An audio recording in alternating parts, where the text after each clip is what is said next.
ঝাড়গ্রাম জেলার সাকরাইল ব্লকের নেপুড়া এলাকায় টানা ৭ দিন ধরে হাতির দলের তাণ্ডবে চরম আতঙ্কে রয়েছেন গ্রামবাসীরা।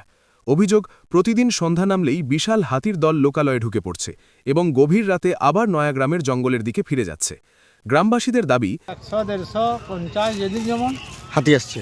আচ্ছা, কোন দিক দিয়ে আসছে হাতিটা? ওই নদী দিকে আচ্ছা, কি কি ক্ষতি করেছে আপনাদের? আখ তারপরে তোমার এই ধান কুমড়া সব কিছু ক্ষতি করছে। আচ্ছা, কতটা মতো আখের ক্ষতি হয়েছে? আখ 4-5 বিঘা গেছে। সবজি সবজি বি ধরা বিঘা 4-এর মতন। ধান ধানটা তুই বলতে পারছি না ক্ষতি হয়েছে। হ্যাঁ ধান। আচ্ছা, বন দপ্তর কোনো ব্যবস্থা? না, বড় দপ্তর কোনো ব্যবস্থা নাই। আচ্ছা, দেখতে পেয়েছেন বন দপ্তরকে? না না দেখতে পাননি? না। আচ্ছা, কি চাইছেন বর্তমান এখন আপনারা? কি চাইছে, ক্ষতিপূরণ চাইছি আর কি। আচ্ছা, এটা কোন এলাকাটা? এটা নেপুরা আপনারই। আমরা 5-7 দিন হলো আসছি প্রতিদিন। আচ্ছা, কোন দিক দিয়ে আসছে হাতিটা?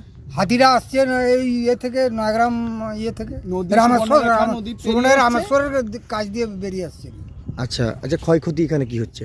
এখানে প্রচুর পরিমাণে ক্ষতি, যেমন মানে সবজি তো একবারে নেই বললে চলে। একটা সবজির উপরে যদি 7 দিন ধরে আসে তার কি থাকবে? কিছু থাকবে না। তারপরে ধান জমিও আজ 2 দিন হলো প্রচুর পরিমাণে ক্ষতি হচ্ছে।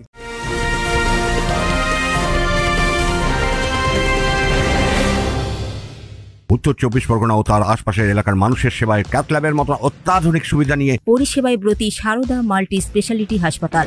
একই ছাদের তলায় মানুষ সাধারণ চিকিৎসা থেকে শুরু করে 24 ঘন্টা ক্যাথল্যাব, এমআরআই, সিটি স্ক্যান, এনআইসিইউর মতো সুবিধা এবার থেকে পেয়ে যাবেন সারদা মাল্টি স্পেশালিটি হাসপাতালে। প্রয়োজনে যোগাযোগ করুন 033-2592-0730, 2593-0730, 2593-3562 ও 9331275635 নম্বরে। আমাদের ঠিকানা royal park, Kalyani express way, Barrackpore, Kolkata 7,01,21। Sarada multi speciality হাসপাতাল, পরিষেবাই হোক আমাদের মূল লক্ষ্য।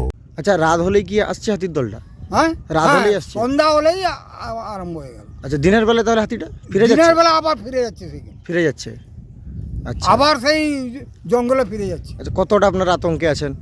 আমরা খুব আতঙ্কে আছি, রাত্রে তো ঘুমাতে পারি না। আর এই যে ক্ষয়ক্ষতিটা হচ্ছে, এটা কি বলবেন? এই ক্ষয়ক্ষতিটা মানে প্রশাসন ব্যবস্থা নেবে যেন আমাদের কোনো রকম ক্ষতি না হয়, এবং যেটুকু ক্ষতি হয়েছে তার একটা ভরণ পোষণ দেওয়ার জন্য তার ব্যবস্থা করবে। কারণ আমরা সব চাষিরা চাষবাদি রেখে আমরা বাঁচবো কোথাতে?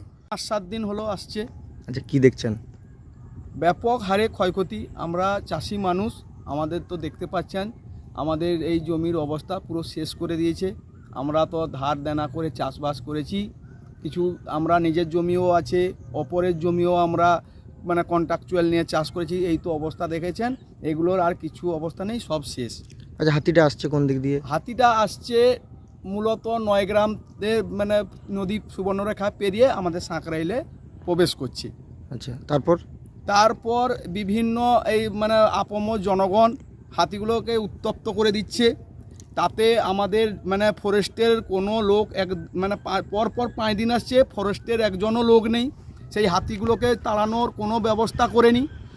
আর পাবলিক হাতিগুলোকে উত্তপ্ত করে দিচ্ছে এবং হাতিগুলোর পথে বাধা হয়ে যাচ্ছে, ওই জন্য আরও বেশি পরিমাণে ক্ষতি করছে। স্থানীয় সূত্রে খবর, ইটামান্ডুয়া গ্রামে খাবারের সন্ধানে ঢুকে একটি বাড়ির দরজা ভেঙে দেয় হাতির দল। পাশাপাশি একটি 4 চাকা গাড়ির কাজ ভাঙচুর করা হয়। কৃষি জমিতেও ব্যাপক ক্ষতির অভিযোগ উঠেছে। Bureau report, news Bengal today.